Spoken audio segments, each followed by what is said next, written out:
Good evening, guys, and welcome to another day with PE Slick Podcast. It's your host, Ranger Matt. This is the first November podcast I'm having, and I'm thrilled to have it and share it with Donnie Jeffcoat. He was Joy Buchanan on One Life to Live from 97 until 2001, and he was on many shows from Kattni and Lacey, Punky Brewster, even Desperate Housewives, and many other shows. He was even on General Hospital once. And I'm thrilled to have him come on the board. So for those of you who are watching, get ready, or will be watching, watch this because you're going to like it. And I'm thrilled to have him on. There's even something that we're going to share as well. And let me get him on.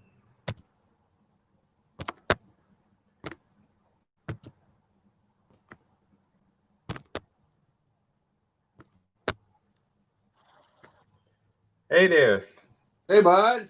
We made it. How you doing? Thanks for joining me live today. How you doing, Don? I'm doing well. How you doing?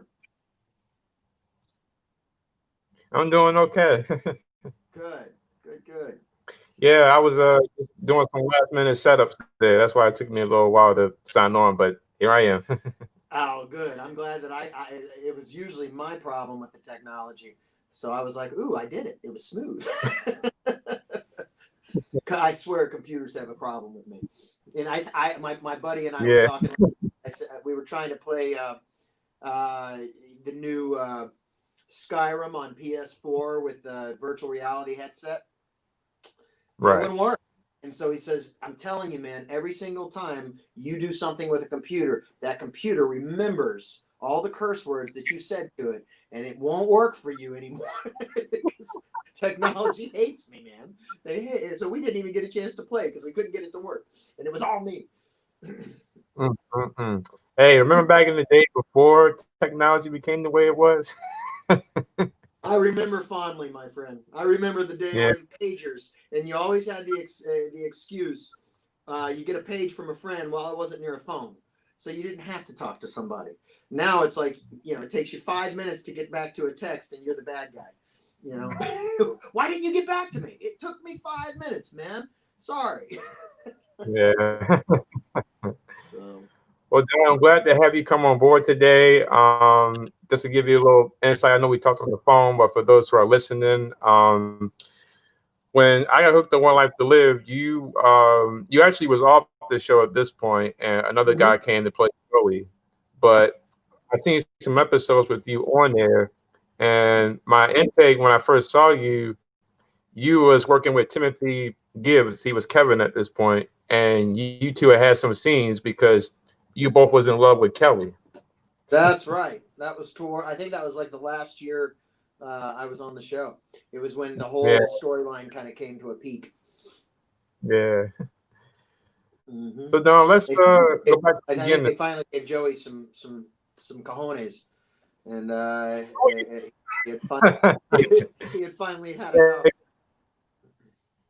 Yeah, because Joey was kind of like the nice guy. He wasn't the bad guy. He was always trying to find the good, and he always had a good heart and what have you. Oh, it used to drive me crazy.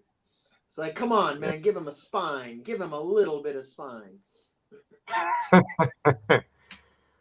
Well, let me ask you, did you, because I know you have a body of work with acting, did you prefer playing the good guy or the bad guy? I think as an actor, it was always fun to play the bad guy more, the smart ass, the guy who was a little rough around the edges. It gives you something more to play with. It's a little more fun. Playing the good guy all the time gets a little boring. Right. So I always enjoyed playing characters and such. And I think some of my most memorable work as an actor would have been the period pieces like the Westerns, Dr. Quinn, Medicine Woman and such. And then the sci-fis. I used to love to do the sci-fis and such. So that would be, every actor's dream is to be on, Lord of the Rings. So never made it to Lord of the Rings. Just made it to One Life to Live. Well, it's never too late because they're always rebooting something. So they might reboot that and ask you to come aboard, Very true. Very true. Yeah. So how are you and your family holding up during this pandemic? We're doing well. In fact, I'm in my office right now. I own a martial arts school here in North Hollywood, and my wife is, as we speak, on the mats right now with one of my assistant instructors. She's 8 months pregnant, and is it her? Yeah, she's 8 months pregnant, and she's training for her purple belt. So we're 4 or 5 weeks away from having a baby, but she's out on the mats punching and kicking. Uh, so we're actually testing her for her purple belt this Saturday. Or no, this Friday. This Friday. So before she can't move. So actually, well, listen, this is right back here. Oops. This is a picture of the little girl. I think this was 3.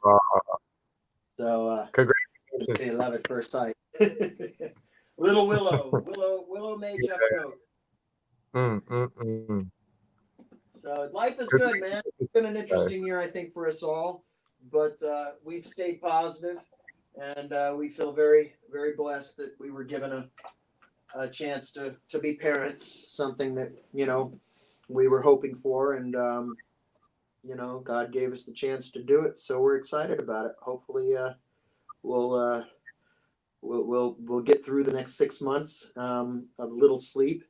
And I think we're both looking forward to finding some sense of normalcy, some form of normalcy in life. Hopefully, 2021 has for us. So, yeah. I think right now we want to get the baby out, we want to get her trained for sleep, and then we want to get back to some form of the new normal. So right. Well, I guess that'll come when senior and junior prom comes, and then graduation. Yep, that's coming faster than I think I want it to, because life starts to go pretty quick, when you're a parent. So I've always wanted to be Matt. I teach over 150 kids here, and back in my day before I got onto One Life to Live and all the other shows, I was doing Wild and Crazy Kids with the kids. So hosting the Nickelodeon show back in the day was super cool. And I think that's where I developed my love for children. And so now I'm about to have a whole new journey. Do you have kids? No, I do not. No. Take your time. Take your time. That's what everybody tells me. Yeah. So Don, I wanted to kind of take it back, talking about that. So where are you from, and when did you know growing up that acting was something you wanted to get into at the time? I was originally born in Gulfport, Mississippi, and then that was back in 1975. I think in '76, my family moved to Mobile, Alabama. It was all because of my dad's business. He was in retail. And then we moved to Edmond, Oklahoma in 1980, I think. And then we moved to California in 1980, the end of 1984, early 1985. So I've spent the majority of my growing up from third grade on in Irvine in Orange County, California. And that's the year that I started acting professionally. I had been doing some theater in Oklahoma. And then when we moved to California, I got scouted by an agent, and that's when I think I started the Wonder Years back in that era of my career. So I did the Wonder Years, and like you mentioned earlier, Who's the Boss, Punky Brewster, all the 80s shows, and lots of commercials. And back in the day, that was when they were doing the movie of the weeks and all that. So I was doing a lot of the television movies and such. And yeah, man, it just kind of, one thing I'll say is nothing was really forced in my career. It was all organic. I really wasn't one of these kids that if my parents didn't introduce me to auditions, I would have never asked probably for it. They were just, I had a bit of a big personality as a kid. So I think somebody might have told the family, hey, you might be a good actor. And so I remember that was something that spurred me into auditioning. And then once I got my first couple of jobs, I think got addicted to it, and that's where I got the acting bug. It kind of just took off organically from there. And then I spent the majority of my childhood working in Hollywood as an actor, and of course we would film elsewhere. I think I filmed Ghoulies 2 in Rome, Italy, and filmed a Western out in Arizona. So I traveled a lot as a kid, and I've spent the majority of my life up here in Los Angeles, and my schooling was tutored a lot. I spent, I think, half of my high school career when I was doing Wild and Crazy Kids on set. So a lot of times I would, basically be separated from the normal public school and privately tutored. And then, let's see, what was it? I went to UCI. I got into college, and about my second year in UCI, I was still traveling with Nickelodeon for the live tour, and they asked me if I wanted to continue, and I went ahead and said yes. I think I did it for 3 years, but then I booked One Life to Live that took me to New York, and that basically ended the Nickelodeon tour and swept me from LA to New York City, and so that was in 1990. And then I did One Life to Live from 97 to 2000 or 2001. And then I moved back to California in 2002, beginning of 2002. So there's pretty much my career in a nutshell. I was lucky enough to book, consistently. And then once I moved back to California in 2001, that was really the years where the business started shifting. And so you have a podcast, right? And all the YouTube channels and all the Instagrams, and, the internet really took over. And cable, of course, cable networks started getting taken over by the Netflix and the, all the online content and all that. So the business had shifted to a place where many of us child actors from the 80s and 90s started feeling a sense of I think a little frustration. And then a lot of like, wow, this is a whole new world. And I think at one point in my mid-30s, I started to realize that it wasn't servicing me the way I wanted it to anymore, the career. I had a wonderful life, and I was so grateful for those experiences. But something was really pulling on change for me as a man. And I needed to find something else that, not to say that I'd leave acting completely behind, but I wanted something else to fulfill my happiness in life and stability. So that's how I fell into the martial arts. Now, I had been doing martial arts since 1984 as well. So I grew up as a martial artist as a child. And I started teaching, volunteer teaching here in Studio City while acting.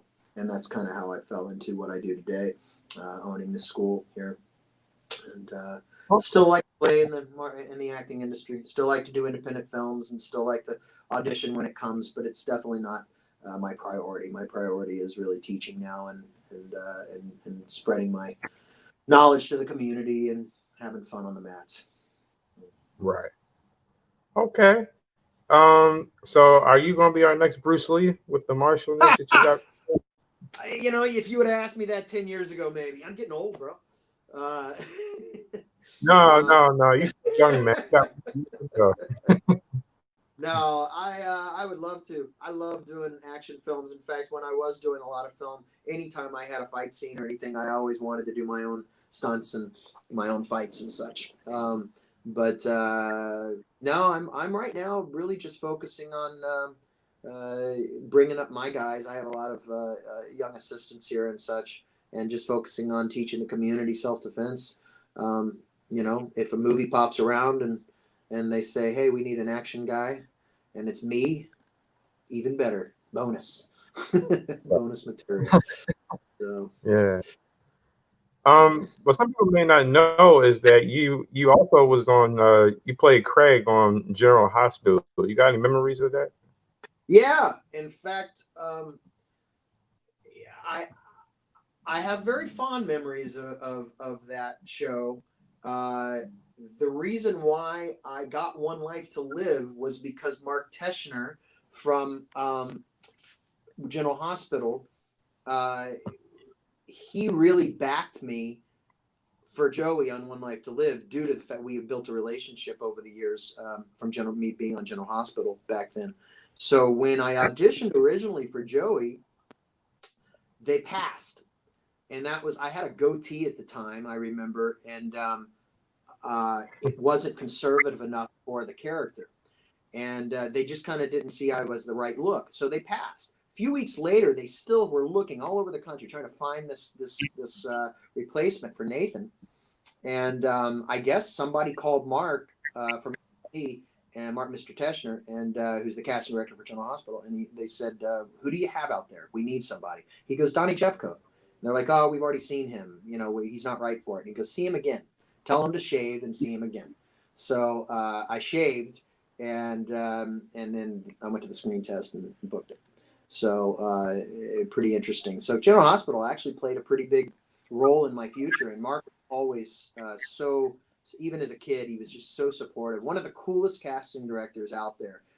When a casting director is able to read with you as an actor, whether playing a female role or a male role. I've always said this about Mark.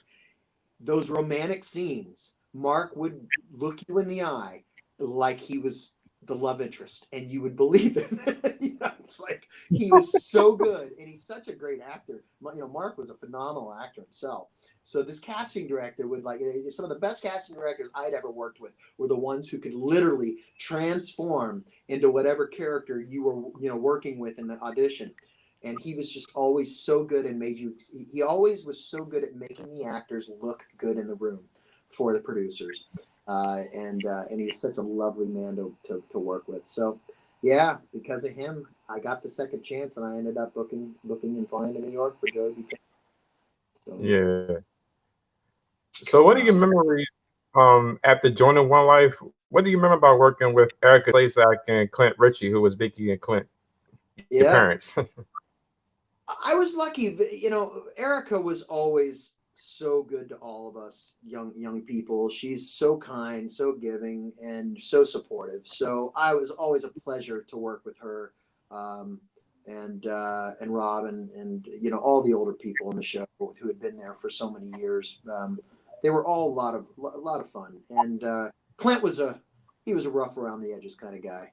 I finally got, you know, you had that he was that guy you had to kind of crack through the shell in order to become friends with.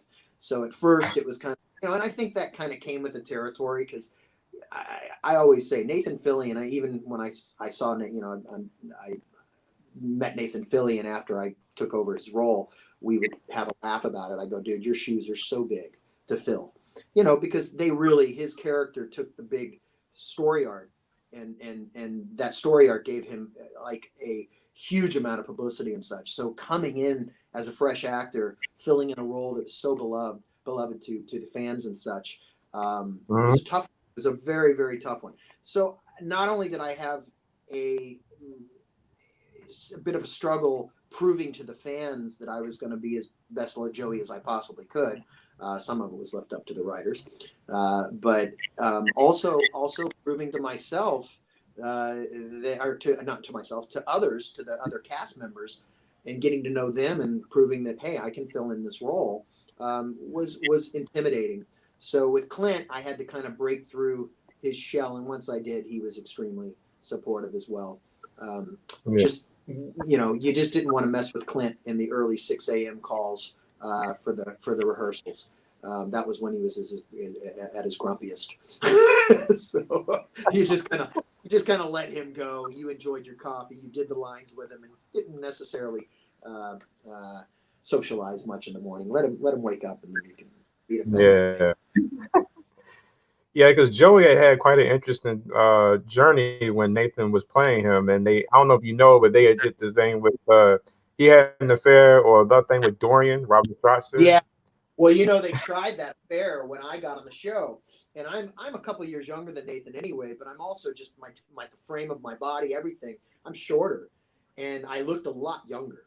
So when they tried that storyline with me, the fans came back, and I remember even watching it, and my parents even, they're like, dude, that looks weird. You look like a little boy compared to, you know, Robin. You know, she was beautiful, but just it didn't really work like it did with Nathan. Nathan had a little more of a mature look to him than I did, a boyish feature. And I remember a scene where they had me walking downstairs with my shirt off, and I was like this skinny little early 20s kid, And I just remember it just being really awkward. It was like a dream sequence or something where we were supposed to be fantasizing about each other. And I just remember being uncomfortable as an actor, then going, this is just not the right, storyline isn't going to work between the two of us. So I don't think it lasted. I think it was like a quick week of that story, and then they just kind of forgot the story, and Joey were a couple. A little off, a little Yeah. Incorrect there. So when you joined the show, I believe Kevin Stapleton was Kevin, and then Timothy Gibbs came. Yep. Excuse me for a second. Okay. Call from John Show. Okay. Sorry about that, guys. What was the question? I was saying, so when you came on, you was working with first Kevin Stapleton as Kevin Buchanan, and then Timothy Gibbs came on. Yeah, Kevin Stapleton was wonderful. He and I bonded. I loved him. He was another fan favorite. I think what happened was, we within the first 6 months of me booking that show, the executive producers switched over. And so we had a big kind of rumble up on the top from the very top, from the executive producers all the way down to the writers and stuff. So it was a big shakeup. I happen to be, I think, one of the few young people who survived that. They let go of a lot of people, pretty much I'd say more than half of the young people, the newer characters that the old staff had hired, they went ahead and let go, and they brought in their whole new game. So Jill Farron Phelps was our executive producer, and she had already been in the industry for many, many years and had already built her relationship with certain actors and actresses. So she brought a lot of those old friends of hers who she had been a producer of in other shows, like Tim, into these new roles, or not new roles, but into these old roles to replace some of the older actors. So that was a big shakeup. But the cool thing was, as much as I hated to see, the losses of other, some of my newer friends that I had just made, people like Tim Gibbs stepped into the plate, and Tim and I had been friends for years. We had known each other from other avenues in Hollywood and such. So we had already been friends before he started playing my brother.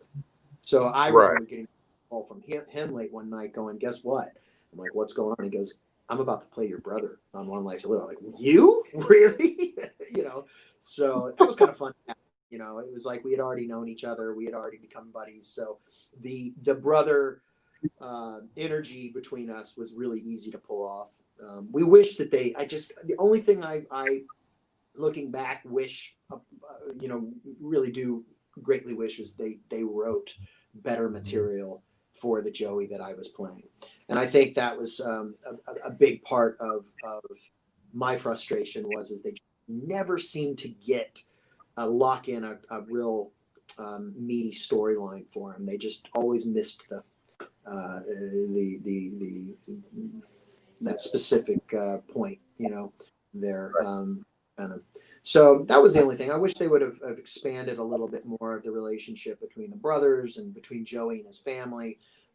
But there was also, like, remember, Matt, a big amount of storyline change and new families added to the show at that time as well. They were expanding and creating these brand new families that no one ever heard of. So they were focusing on this whole new avenue. So a lot of the Buchanans, the old school, characters really kind of got washed up for a long time.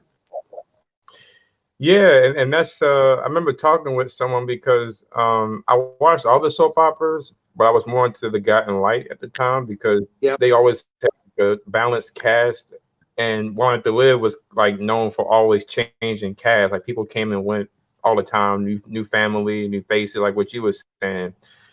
But I somehow managed to keep a hold of that. But I do know at the time you was on, they brought on Kel Brown, Sam Rappaport, and his whole family came aboard. Yeah, that really kind of put us all on the back burner for a while. Those were the days where I had a lot more time hanging out with my friends in New York than I did working on the set. And then when I used to always make the joke of I'd go into rehearsals early in the morning, I'd be like, so what line is Joey saying today? Where am I standing? Next to this tree? Or am I the pet dog? I used to get so upset. I was like, guys, give me something.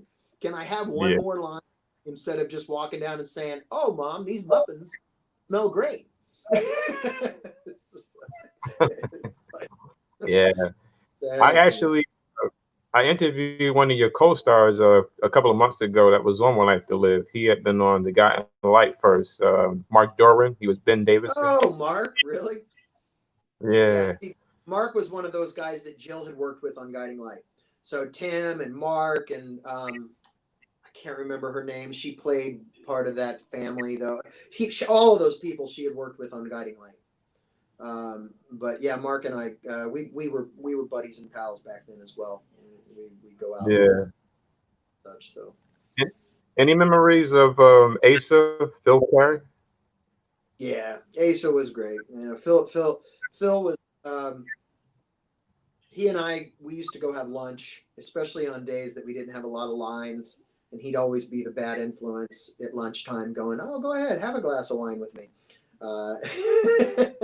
But Phil was phenomenal. He was the breaker of rules. He did things his way. He was old school and had wonderful stories. I'm glad I had a chance to actually spend some time with him. You know, he was a legend. Yeah. So he and Clint, those were me and Tim used to go out to lunch with those guys. Clint and Phil would sneak off the set quite a few times during the day. They had their own little spaces, little places, little secret spots. They'd go around the corner and have lunch. It was enjoyable, man. Those guys, you know, I'm glad that I had a chance to kind of like living in New York in the 90s. I had the chance to experience New York, just like I had the chance to experience One Life to Live right before it really changed. You know, I got a little piece of the grit. I got a little piece of the old school and the stories from, you know, Bob Wood and stuff, you know, some of the stuff that was going on in the 80s and the 70s during the classic times. Really interesting stuff. You know, as the years, you know, continued, I think things changed a little bit, you know, but there's a lot more political correctness going on around Disney, a lot more role, you know, ABC getting taken over by Disney, a lot more rules on set and so on and so forth. Yeah. But I'm very, very grateful for that experience and being able to be around some of those classical actors and some of them that were just absolute legends of the time. You know, I mean, like Erica had been around since the beginning. You know, she on that show since it was in black and white.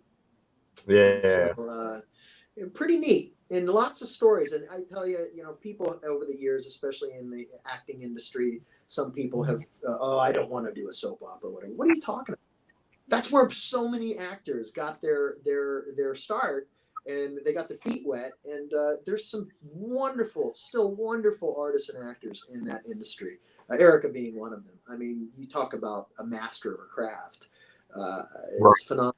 Was able to, and it is a craft. There's a certain style that comes along with doing soap operas. It's not the same style as other platforms. And some of these older actors just knew exactly how to nail it and to grab the audience with that drama. You know, so that was pretty neat, man. Yeah.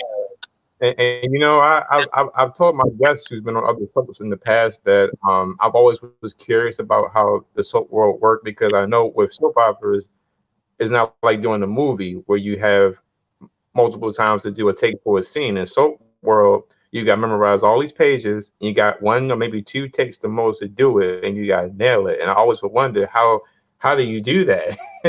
Yeah, Matt, I'll tell you right now, man, it was one of the biggest, because I had done I did Days of Our Lives, I did, you know, General Hospital, recurring guest star, whatever. Those were easy. When I got Joey, I screen tested on a Wednesday. No, I'm sorry. Flew out of California. I flew into New York on a Wednesday. Checked into my hotel Wednesday night. Thursday morning, I got straight up out the door to the studio to do the screen test. It was me and another guy. The two of us were screen testing. That afternoon, after the screen test, I think I met up with some friends for that night, some friends in New York, and then woke up Friday morning, and the guy that I screen tested with, he and I took a ferry to the Statue, I think it was Statue of Liberty. We did that together. And when we walked to the hotel Friday morning, we casting director was standing there with a pile of scripts. Where's my camera? This thick, like this. She gave him a hug and say, "Sweetheart, you didn't make it. We're going to be sending, you got to get ready for your flight." And then she looked at me and said, "You're the new Joey. Here are your scripts. We pushed your flight. So you're not here," because I was about to fly out as well, back to LA. Right. We pushed your flight. You're going to leave out on the red eye tonight, back to LA tomorrow, Saturday morning. Or so it was like a late night flight. You need to go, you go upstairs. You got about half an hour. You can leave your stuff because the hotel room is, booked for you through the day, because you're going to have to come back and get your stuff. But go up, take 30 minutes for yourself, call your parents, what have you. Get back over to ABC because I had to meet with the wardrobe. Wardrobe took me that afternoon. It was probably now about 1 o'clock or so, to a huge shopping spree for hours. We went from Banana Republic to Gap to all over the Upper West Side, got all kinds of clothes, and then sent me back to my hotel. I had dinner, got on the airplane, and I was back in LA because I had to be back on set Monday morning. So I had Saturday and Sunday. I had just moved into a house right up the way here in Burbank with a buddy of mine 3 months before this. We were just hanging our last pictures and just settling in, and everything was just pulled up from underneath me. I had 2 days to pack up, and they told me I was probably not going to get back to California for at least a month, if not 6 weeks. So be prepared. Monday morning, I was on a flight straight to, Sunday night. I was on a flight Sunday back to New York because I had to be on set on Monday, and we started filming episodes starting Monday morning. And I'm talking, I was thrown into it. And some of the scripts, and like you said, I was already an actor. I mean, I've been working for years, but I had never been working in this kind of an atmosphere where, like you said, there was, they didn't like you to take more than 1 or 2 takes. They wanted it done quickly. And it was just moving on. And that was an extremely, extremely stressful. I'll never forget. It was one of the most stressful weeks in my acting career, because I was in a new city, totally discombobulated, 3-hour time difference. I was scared shitless. I was like, what have I gotten myself into? And it was, and I was nervous. I remember, like, I was shitting purple Twinkies, man. I mean, I was in there basically, I was going, my goodness, this is for real. And I remember being so nervous with I remember my first scene with Erica. I think it was like we were sitting down at a cafe or something. And I just remember not being able to find my breath as an actor during the scene, because I was still so, like, just discombobulated. So, and I wasn't a nervous actor. I was just new material, new pace. And like you said, if you didn't get it right the first time, and I was a perfectionist. I always wanted that second, even when I knew I nailed a take as an actor, I always asked the director, can I do one more, just a little different, so that you have choices? And at this, they were like, that's fine. You're fine. I'm fine. Was it good or was it fine? It's like, it was fine. No, I want good. So anyway, very interesting week, but I made it through it. And amazing what the brain does. It starts to, I remember after months of doing the soap, being able to, on a Tuesday night, get my script for Wednesday, read the scenes 3 or 4 times, and pretty much have it memorized. It was, your brain just started getting real quick. You ended up, and also getting to know the character, and that made it easier to memorize the lines as well. So. Right. Did you work with Erin Trophy, who was Jessica, and Roger Hawkworth, who was Todd Manning? Erin Torpy? Yeah. Yeah. She was my little sister the whole time. Yeah, okay. I wasn't. I think when she left, they let somebody else take over the role. I don't think I was with her that time. Yeah, Erin. I left right before Erin left. I think I left right before Jason Shane Scott left. Right before David Famero left. That whole crew was still there. Maybe another year or 2 after me. Okay. Yeah. So after 4 years, you was gone from one life. Were you ready to leave, or were you let go? What happened there in 2001? You know, I think by that time, I mean, the year before, I kind of hit rock bottom with the show is in regards to like I wasn't enjoying myself because the character wasn't going anywhere. So as an artist, I was kind of ready to look further into, other prospects, other avenues. Um, and 2001 when 9/11 took place, I think that really kind of knocked the wind out of me. I think I'd just finished wrapping up my last episode, filming my last episodes, and I was a little frustrated because there was still talk. Like they kept me around, I think 3 or 4 months longer than what my contract was to finish up the storyline.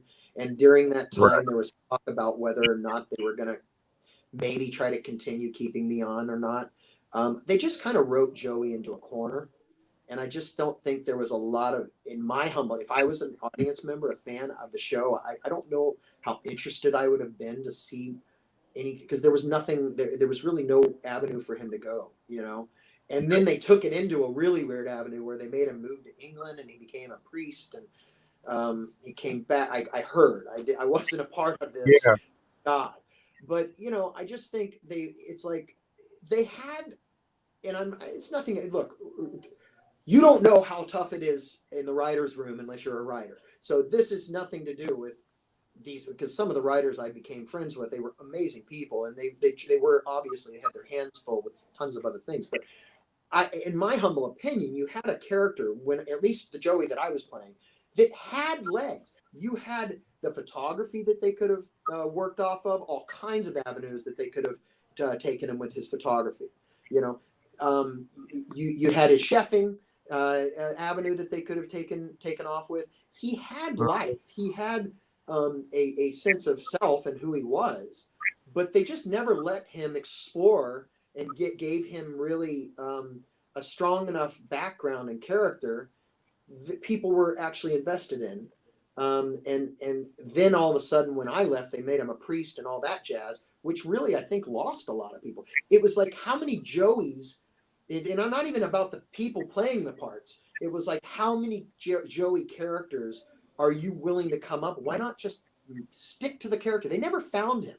And I still to this day don't think, other than the storyline that Nathan Fillion got to enjoy, they really never gave Joey Buchanan a sense of self. They never really allowed him to evolve into a true invested character that people wanted to know more about, in my humble opinion. They were always curious. I think the fans were always curious to know where he was going to go, but they just never wrote him into a broad, spectrum, or broad world. It was always just such a narrow little storyline here or there. It just never went anywhere. So for me, I think I was frustrated a little bit. I can guarantee that if I look back. I was tired of not being used. I wanted to act. I was an actor, and I wanted to use my craft. I wanted to be able to continue doing what I was being paid for. And some people go, well, you should have been thankful for even working. I was, but I really wanted to work. I didn't want to just sit Right. in an apartment in New York, But I was also a young guy.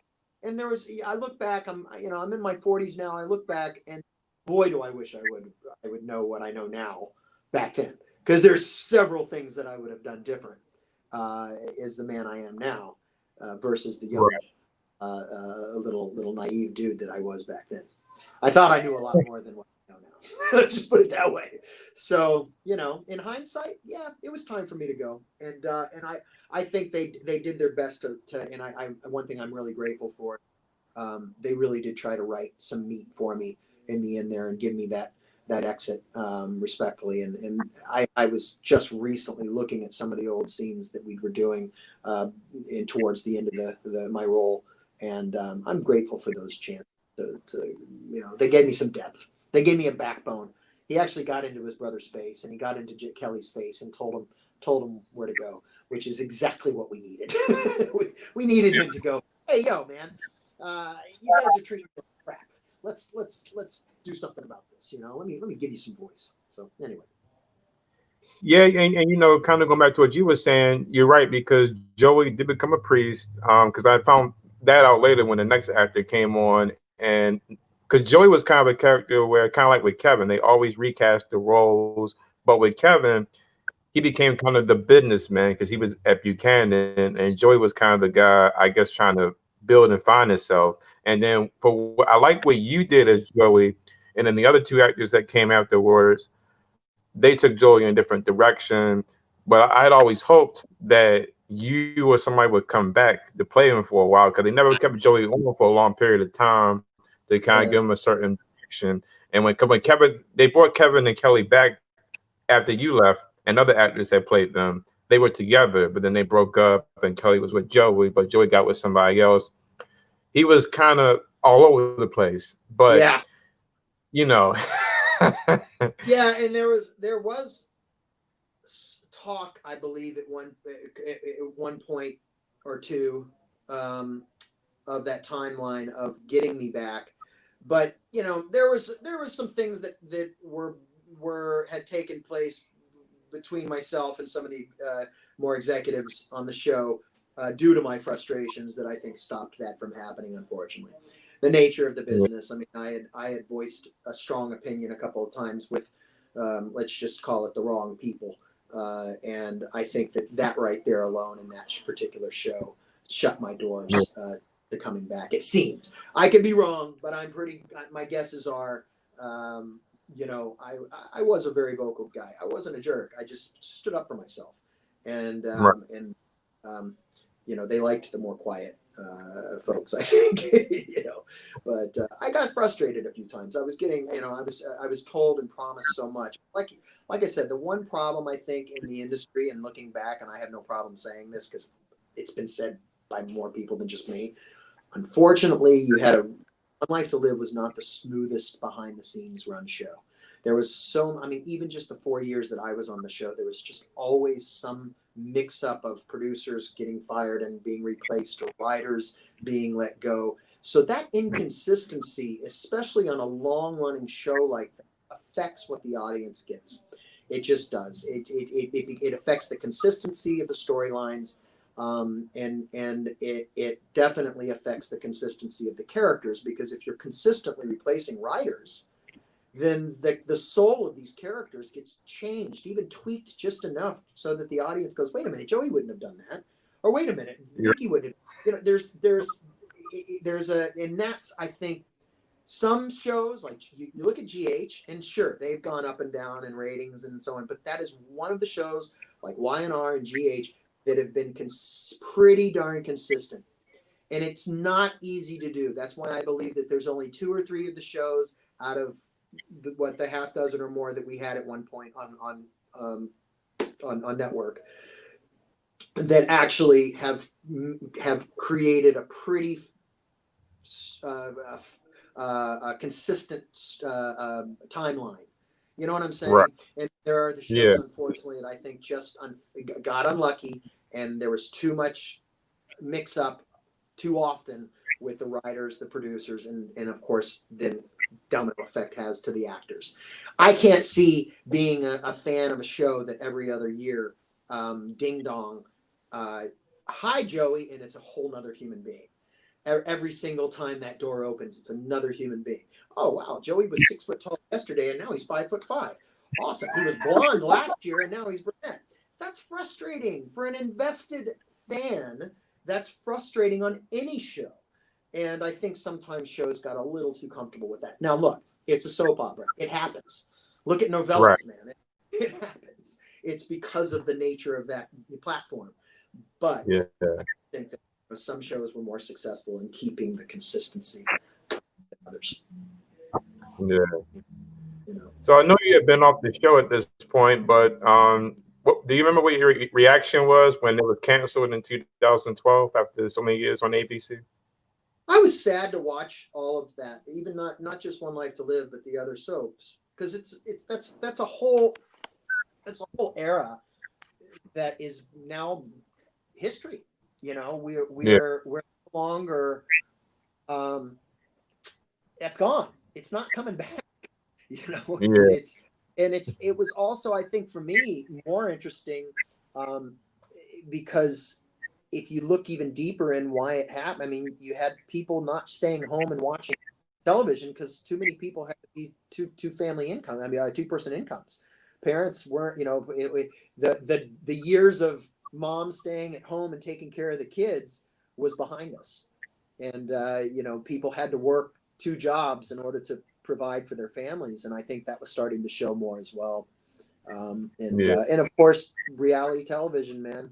And like we were talking earlier on in our conversation, the amount of social media and all of that stuff shows like daytime television, daytime soap operas. And now you can just watch the news and you got soap operas. So what do we need what do we need the stories for? But I'm so happy though that shows like General Hospital, I mean, the shows that are still on are still quality daytime television. I always kind of wished that I think a lot of us hoped that because there was I know they tried to launch the online versions, they just didn't work. Unless they're still on. I don't know if do you know if there's still soap operas online? There's 4 shows still on the air: Young and the Restless, Bold and Beautiful, General Hospital, and Days of Our Lives. Those 4 are still neck and neck. Young and the Restless still got high ratings, and it's always GH and Days that's like 50-50 with the ratings, but GH is still doing good. Yeah. And the online, did they ever the web series versions? They just didn't last, did they? No, because I do remember all my children in One Life did online for a little while, because I remember watching the episodes. For some reason, for legal reasons, that ended, and there was always talk about coming back to ABC or some other channel, but that never happened, of course. So yeah, they were trying their best to save it. I always just looked at it as how hard it would be for somebody like Erica Slezak, who, and I know she was ready to retire for the most part, but artists who made that show their life and then having that show be no longer, it's tough. And then, you had a lot of the younger people who were on the show that, that was their life, that was their career, that was their moneymaker. And when that, was taken out from underneath them, that's a hard hit. And it's not just the actors who lose jobs. It's I know a lot of the cameramen and I mean, the whole world really in that genre shifted so much that it cost many people a lot of their careers, and I know a lot of them went to other forms of television and such, but some of those cameramen and Alan Needleman and some of the guys who were the first ADs and such, that was really the heart and soul of One Life to Live. Those guys had been there since the 70s. I mean, some of them that was their home away from home. And thank God for social media, because I still get a chance to happy birthday people and say hello to some of the people who were big influences in my life and put up with me back in the day. So it's kind of nice to see everybody. I still say hello to Aaron. In fact, I just reached out to Gina the other day. I found a bunch of pictures in room for my soon-to-be baby daughters. We have a little baby girl coming in 5 weeks, my wife and I. And so I was going through old pictures and old boxes of stuff, and man, I ran into some amazing pictures from One Life to Live. And so I had a bunch of them of Gina and I, and Aaron and Dave, because we used to all be very close friends. And I sent a bunch of them over. I scanned them and sent them over and said hello to them.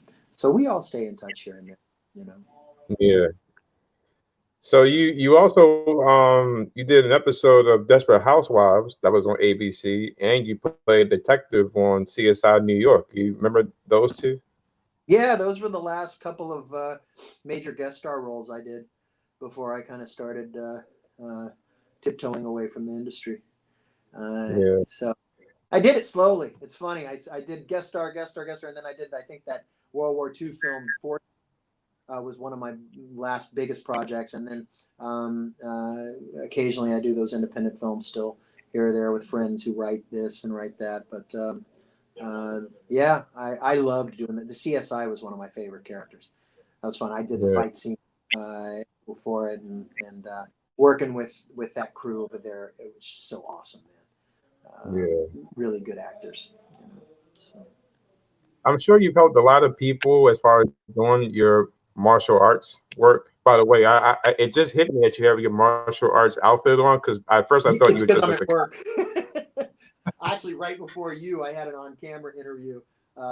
We're doing every year I do free self-defense for women, these events during the holiday. So we have women come over to the studio and we do like an intensive 3-hour workshop for self-defense in different scenarios with, and also just feeding our neighborhood and community with knowledge of environmental awareness and just how to hold yourself while walking in the streets and, little tools and in the art of self-defense. So we just did that right before, and I said, well, I'm not going to change.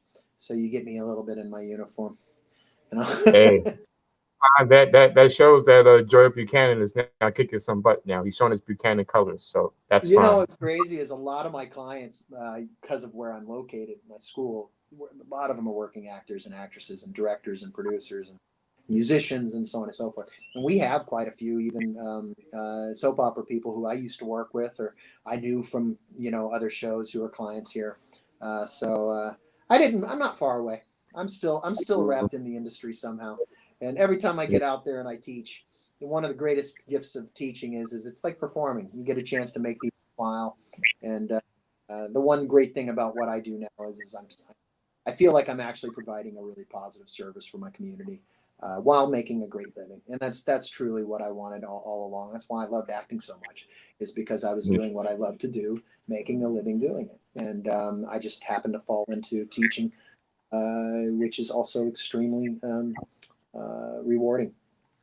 And I can still act. And I'm not going to lie to you, Matt. There are nights that I'll be watching a show, binge watching something, and I look up and I go, I could have played that part. Maybe I should call and see if I could get an agent. Maybe I should try it again. So, like you said, I'm that old. I'm getting up there, but I still have some years. Maybe I'll fall back into it. Maybe you'll start seeing my face around again. I don't know. We'll see. Right now, I'm just going to focus on getting this baby in. I want her to be healthy. I want to get past the non-sleeping point of having the baby. I think the next 6 months are going to be HE double hockey sticks for me and my wife. But we're looking forward to having the baby in December, getting past the sleeping problems, and then starting 2021 out on a positive note. So we'll see what happens. And with everything that you're doing right now, you could fit in with if Walker Texas Ranger was still in the air. I could see you and Chuck Norris. I like the way you think. I like the way you think. Yeah, maybe that's what I'll do. I got to hit up Mr. Norris. Say, hey, I'm young enough to play you in that show. That's a reboot, actually. I think that's a great idea, Matt. You're onto something. Yeah. Hey, I love that show. I still watch it today, so I can see you doing it. Yeah. Very much so. So I don't know if nobody ever asked you this, but what kind of music do you like? I'm a mood guy. I go from classical to rap to metal to pop. I mean, it just depends. I like everything. I'm really into unique music. So, if you have a band that's got a trombone in it and an electrical guitar, I'm probably gonna like it. I'm a really weird guy when it comes to. I like that stuff that's kind of just wow. That guy's really creative. That's art. But yeah, man, I listen to it all. It just depends on what kind of mood I'm in. That's something I'm very eclectic about regarding. So. Yeah. So I have 2 more questions for you before I let you go. My first question for you is, with everything you've been doing with your martial arts work and helping people, what is that feeling like for you when somebody finishes your class and they've come so far and they've done so well? I mean, what's that feeling of accomplishment feels like for you? It's awesome. I mean, when we are able to see progress in our students, it's exactly what keeps me moving, keeps me going forward. The whole team here. We also specialize in teaching autistic kids and adults, and so watching some of these kids come 4 or 5 years old and having social disorders or social awkwardness or maybe physical lack of coordination or what have you, and within 3 to 6 months watching the program really positively affect them and help them grow and find confidence in themselves, and obviously the coordination and the balance and all the things that come with the work. It's phenomenal. It's awesome. I mean, I'm a big fan, and you know, if somebody signs up at my school, the first thing I tell these new students is we're less about the punches and the kick and more about the character. We're here to create better human beings. We're here to help the community grow in a positive direction and put people out there from all ages, the kids to the adults, who are going to spread happiness and love and you know, positivity. That's the key. The punches and the kicks are about the exercise. That's about forming the weapon. You know, I tell people that we learn self-defense. We learn self-defense, and we train our bodies to become weapons so that we can liberate ourselves from ever using it. So you train hard in the art of self-defense so that you don't have to ever use it, because then it fills up your soul. And if you, God forbid, ever are in an altercation, you're able to 99% of the time shake hands and talk your way out of it. Make a friend, maybe make that person realize, hey, this isn't worth it. You don't want to hurt me, and I don't want to hurt you. It's just about using your words, and I think part of that is character development. So, man, it's the most rewarding thing, Matt, and that's why I love my job. Every ounce of it. You know, we have students in their 70s. I got one guy who's very close to me. He's been with me for 12 years. He's 70 years old, and he's gone through pancreatic cancer twice. Every single time he goes through the chemotherapy, he continues training with me. Even if I have to go to his house, I train him with the chemo drip in his side. When he's feeling sick, he's still moving. He's still keeping his body and his spirit alive. That's rewarding. My wife, 8 months pregnant, she's out on the mats. She's keeping herself healthy. She's training. You know, like I said, kids with possible neurological disorders, or some kids on the spectrum that might have ADHD, or even complete MR. It doesn't really matter what they are on the spectrum. We can help them gain confidence and gain self-control and gain the ability to look people in the eye when you're talking to them, and just all of those little traits, self-respect and sincerity and effort and etiquette and character and courage and patience and all the wonderful words, obviously, that we all want kids to live by, and these principles that we all should be living by as humans. That's what the martial arts, I believe, is about. A lot less about, you know, how hard you can punch somebody in the nose. A lot more about, you know, that loving, you know, energy and confidence that it comes with. Absolutely. Yeah, and I can tell if an old person, if somebody threatens an old person after they took your class and they kick their butts and kick them in the groin and hit them with the purse, they're gonna be like, well, how you learn that? There's an amazing actor man named Donnie Jeffcoat. He taught me. I think it's funny sometimes, bro. Over the years, obviously, you know, I don't use my acting as you don't find it, you know, in my advertisements and stuff. You know, I was never a Bruce Lee or a Chuck Norris, so I really can't use that. But I do have students sometimes who will, after like taking several weeks of lessons from me, in a private lesson, they'll say, you know, Sensei, I'm finally going to admit, can I admit something? I'm like, what? I was a huge fan of yours on Wild and Crazy Kids. As a kid, I grew up watching you, and I'm just sitting there going, okay, buddy. Well, thanks for sharing, man. So, but you know, it's part also the energy here at my school it's real. There's no fake. I'm not playing a character. I'm not some old furry eyebrowed old white bearded man who steps out on the mats as a character of I am your sensei, or I'm also not Cobra Kai, right? I'm just Donnie. And we walk out, and my staff, they're the same way. They're basically just human beings teaching other human beings how to be better as human beings. And we share our own personal stories and experiences as teachers. And we create kind of an equality feeling, especially our adult program. We want them to feel comfortable and trusting, so that they get to know us and know that we're humans as well. We make mistakes. We make poor choices. But how do we all just, you know, when we have these mat discussions, we discuss how to become better people, how to deal with situations that might arise in the street, how to deal with that angry person at the grocery store, you know, that kind of stuff. So it just keeps it real, man. The vibe in my school is just mom and pop shop, it's a family. Yeah. And again, man, it makes my life very, very rewarding and lovely because I go home like feeling like I'm, you know. Absolutely. So And my last question to you, I mean, now I'm not calling you old when I ask you this question, it's but okay. I call myself that. I was going to say, looking back at your career from acting and being on One Life and what you're doing today, how would you sum that up? I mean, did you imagine that your life would be the way it was when you was young? You know, as a kid, if I really am honest, when and because I was a child actor, as a child, you know, your brain is really about fun.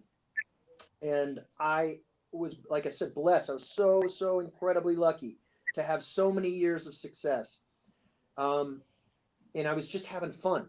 It was a hobby. It was something that it became my life. But you know, again, I was looking through child binoculars. I wasn't looking through adult eyes. I made a good living for myself as a young person. You know, I got to experience the world. All of that was amazing. But you know, I will be honest. There was a part of me, especially as I got into my preteen teen years, that was very unsure if I wanted to be an actor as I grew older. I wanted to Right. be a teacher.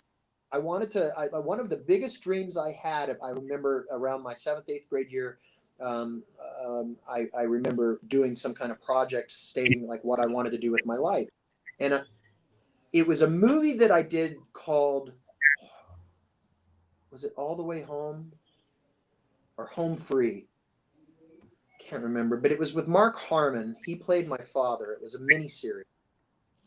After the Okay. Promise, called After the Promise. And I'm glad I remembered that name. After the Promise. It was a wonderful movie, true story about the Great Depression and what it did to American families, and how this is based on a true story. How this man's wife died of cancer. He had 3 or 4 kids. He had to work. You know, they were very poor, and he had to leave the kids by themselves during the day with babysitters who were very irresponsible. Long story short, the disaster, the kids got put into homes, taken away from the father, and basically abused in these homes throughout all of their years of life. Well, during this Wow. filming, we filmed this up in Canada, and I had the pleasure of working with a huge group of neurologically disordered, you know, mentally handicapped children, kids, all ages, some young, teens, ranging from hyperactive disorder to MR to Down syndrome. And during Hmm. lunch breaks, I would, instead of having the lunch with the rest of the cast, I'd go and sit with this group. And I don't know why. I was just into it. I loved talking to them. They showed so much great energy. They were so excited. I remember playing frisbee and catch football with them and such during the breaks. And I bonded, and it changed. It's so weird that you asked this question because I haven't remembered this in a long time, but it did change my life back then because I remember my mom even telling me, you know, you just loved those kids so much. And that when it came to the final day of filming, I remember feeling so sad, hugging them, and they were crying because they're very Hmm. emotional and very, very passionate. And I just remember saying to myself, I want to do something for them one day. And so my Right. idea, I wanted to start a school that was an arts-based school or a program that taught kids, autistic kids on the spectrum, acting, singing, dancing, martial arts, painting, anything that could. Because one thing I noticed when getting to know these kids, the few weeks that we worked together, they had so much art within their soul. They loved singing and they were so passionate. And I felt like they needed a platform to be educated and to explore that passion in the art. So that's what I wanted to do. I wanted to start a special academy for that. Well, years went by. I'm sure that I forgot. You know, it's like a kid saying, I want to be a fireman. Um, we all did. But it kind of got lost somewhere in the shuffle as I grew older. And then I remembered having an epiphany because I started this company, my martial arts company, 10 years ago. And I remember having this epiphany one day several years ago going, I did it.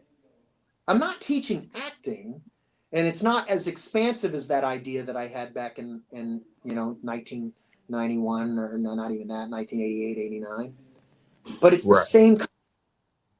My school specializes in teaching kids with and adults with any challenges, whether it be physical or mental. We open our doors to everyone and anyone, diversified tenfold. And we've created a community that's based on making humans better humans and creating positivity and confidence and all the wonderful things that the school has done. So I look back and I go, wow, somehow the universe and God got behind me in those thoughts back in the day, and I ended up exactly where I should be by taking that risk. I could have continued doing acting. I could probably still be on another show right now. I have no idea where life would have taken me if I would have continued that. But I am so happy that I stumbled upon this, which at one point was more of a vacation acting and the stress of auditions and all the things that actors have to go through. This was that kind of release for me. But I ended up loving it, and I ended up finding something and stumbling upon something that just changed my life for the better. It's given me my best friend, given me a sense of self, and in my community, I'm a leader within the neighborhood. It's just amazing. So there you go, brother. Long-winded answer, but just genuine. So I would not have said that I would have been a martial arts school owner ever. I was always going to probably just be an actor at one point, especially if you would have asked me this when I was on One Life to Live. I was going to be an actor. I never knew what happened, what would go on in my 30s, So I think, Matt, the main thing is we all have to just live day by day and go with stride. Kind of like what we're doing right now politically and everything. It's like stop worrying about who's the president. Just be there, man. Accept it. We're not going to change it. Accept it. And I told my adult class this 2 nights ago. Stop fighting battles, because social media allows us to do this. Stop fighting battles outside your 3 to 5 mile radius. Stop trying to change people's minds and opinions that you'll never, ever have. You'll never have success doing. They're not going to change because you're going to go, trailblazing with your keyboard warrior, keyboard battles online. Just accept people for who they are, and spread happiness the minute you wake up in the morning within your 3 mile radius. Focus on that 3 mile radius. So everywhere you step in your day, you put smiles on other people's faces and put positivity in the air. Because then the outer skirts of that 3 mile radius forms another 3 mile radius. And then the outer skirts of that 3 mile radius forms, and then people start to spread like wildfire. Maybe our country could find a union again. Maybe our country can find some cohesive love and acceptance of differences. And anyway, there's my philosophy, brother. It's just about being positive, my friend. Hey, you're right. And Don, I got to tell you, you should, if you ever decide to be a priest or a motivational speaker, you got it, because you just gave some powerful insight just now. Your philosophy was really moving, man. I felt it all the way from you in California to here in Baltimore. I felt that, man. I really appreciate that. I'm always open to people every time I have. Yeah. And I got a surprise for you. Yeah, what's up? Let me turn my phone around. I found this. You're home. You're home. Oh, wait a minute now. Wow. Oh, the days of no gray hair, my friend. Look at that little guy. And I found that too. You.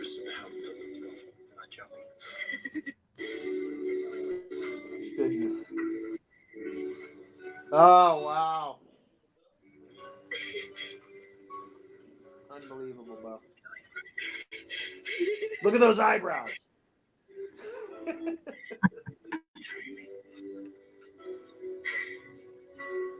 Wow.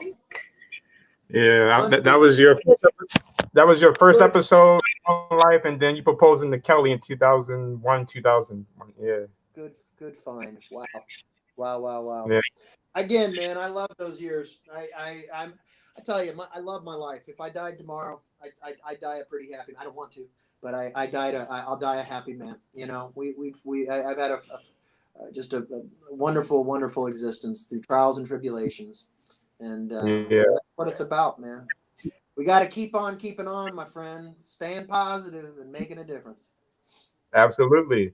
I gotta tell you, man, watching that episode of you when you first came on One Life, at first I thought of you as Ben Savage, who was on Boy Meets World, because you had that calm, boyishly like appeal when you first came on.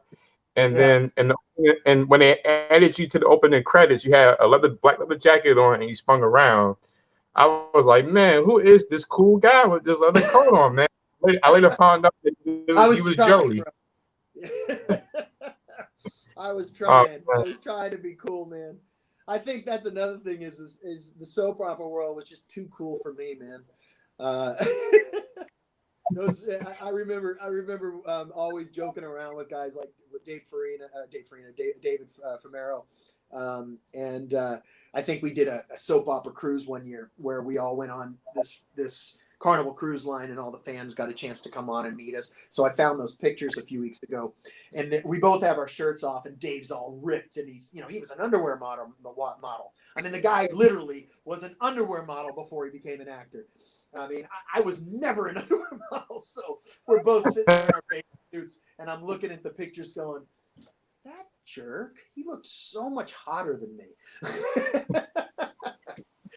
Skinny little Joey, man. So, and it's interesting. All the ladies loved him because he was Christian Vega on the show. All the ladies loved him, and when they had a new opening credits in 2004, he came back to the show and he was shirtless like this, and I'm like, yo, look at this muscle man guy here, man. Come on, David. He didn't have to lift a weight. That guy was always ripped no matter what. If he lifted weights, he looked like an Adonis. If he didn't lift weights, he still looked like an Adonis. Yeah. He was always like that. Him and he played his brother in the show, Kamar Della. Kamar, the same thing. Yeah, he was a looker, brother. Smooth criminal. Yeah, that's awesome. Another guy that's become real successful, and I love watching and keeping in touch with him is Jason Scott. He's got all kinds of lovely things going. He's writing for the Hallmark Channel a lot and producing those movies and such. And he's really just so proud to see what he's created for himself. He and his girlfriend, I think, do a physical fitness program as well. So it's neat to see everybody. I mean, Erin Torpy, she does all her voiceover work, cartoons and stuff. She has a family now. Her kids are adorable. I haven't seen them in person, but I keep up. Social media helps us keep up with everybody. So pretty neat to see everybody's lives and success out there. I found some old camping pictures of me and Bob. Bob Woods met. It was me, Gina, a bunch of our friends, Aaron, Dave. We all went camping, and Bob Woods and his son, I think, came out and met us up in the upstate New York area. So I got all kinds of cool pictures. Yeah, I liked him on there as Bo Buchanan. I always at first I thought it was like, who named this character Bo? He has two letters in his name, B and O, and he's a police commissioner. Dude, that's a soap opera character name, Bo. Well, Donnie, I thank you for taking the time to come on my podcast, man. I really had a good time talking with you today, reminiscing, and I met the cool version of Joey, I'm okay. I'm just one big, the nerd is the new cool, bro. Oh, I'm a comic nerd, I don't know when the last time you saw that clip of your first day on One Life. But when I found that on YouTube, I said I gotta show Donnie. It's been a long time, my friend.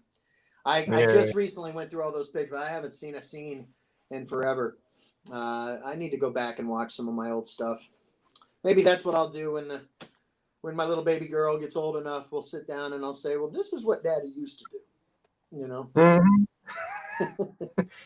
Daddy was the cool guy who got all the girls, and he played a nice guy on this show who was so nice. He was just the nice guy. I would have loved to have seen an episode where, I mean, I don't know if you did it or not, but I would have loved to see an episode where Joey and Kevin fought for BE, Buchanan Enterprises, who would be in CEO in charge. See, they could have went off on that because they started to create the tension between the brothers there for a while, and we loved it. But I think they really could have expanded that relationship in the good guy bad guy brother scenario. Really, only they touched upon it over Kelly, but that was it. Yeah. But there was that depth that we lacked. We didn't get that, but they were super busy with another 15 other characters. So, our family just kind of got washed up a little bit during that time. Yeah. That could have been like JR and Bobby on Dallas. It could have, man. It yeah. Sure could have. But I had a blast. I'll never forget those years of my life, though. That New York, I call it the New York experience. Those years in New York were some of the biggest growth years of my life. And then when I got back to California, my life got into a whole nother pattern and world of just exploring myself. It's funny, back in I don't know about you, but back in the day, I used to always say, "Oh, I'm a man. I'm an adult. I know exactly what I'm talking about." You don't know anything. I always tell my friends and my students, you don't know anything until you're about 38 to 40, and then all of a sudden the male brain becomes mature. so don't let anybody tell you different. You will change drastically, hopefully for the better, in your 30s to late 30s and the early 40s. But those formative years, during my 20s, man, I'll never forget all the experiences and the wonderful lessons I learned looking back then. It was a wonderful time of life. It really was.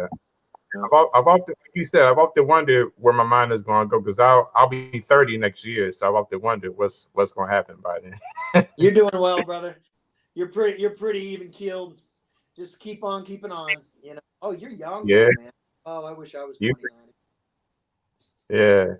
Donnie, I thank you for coming on my podcast, man, and God bless you and your wife and your daughter, soon to be daughter, to come in. We talked a lot today, but I would love to have you come back soon, man. I love talking with you, man. Matt, anytime, just reach out. I will make time for you, my friend. I like your energy and I enjoy the conversations. You sparked a lot of wonderful memories in me, so I appreciate it. It was an enjoyable time with you. So God bless and be well. Stay safe, stay healthy, stay happy. You too, man. God bless you, man. Have a good one. You too.